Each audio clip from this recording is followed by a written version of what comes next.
فرمایا دو موقع پر جنت خرید لی ہے، وہ عثمان غنی جن کا 18 ذوالحج شریف کو یوم شہادت ہے، وہ عمر فاروق جن کا 26 ذوالحج شریف کو مسجد نبی میں مصلی رسول پر ان کو شہید کر دیا گیا۔ اگرچہ یکم محرم الحرام مشہور ہے، لیکن آپ پر جو وار کیا گیا وہ 26 ذوالحج شریف کو کیا گیا۔ بار کر دونوں روایات اپنی اپنی جگہ پر درست ہیں۔ شہادت تو آپ کی ہوئی ہے، تاریخوں میں اختلاف آ سکتا ہے، لیکن حقیقت شہادت تو ان کی ہے۔ شہادت تو عثمان غنی ذوالنورین کی ہے، شہادت تو امام حسین کی ہے، شہادت تو امام حسن کی بھی ہے۔ ایک شہادت جاری ہوتی ہے، ایک شہادت سری ہوتی ہے۔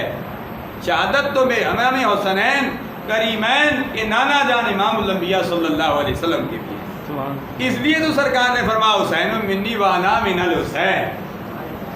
سرکار نے وضاحت فرما دی، فرمایا نبیوں کو یقتلون النبیین، شہید کیا گیا، زکریا علیہ السلام کے سر پہ آرا چلایا گیا۔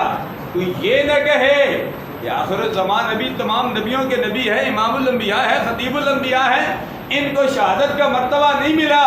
سرکار نے آنے والوں کا دماغ صاف کر دیا، فرمایا سن لو حسین منی وانا من الحسین۔ فرمایا حسین کی شہادت مجھ محمد مصطفیٰ ہی کی شہادت، کیونکہ حسین مجھ سے ہے، میں حسین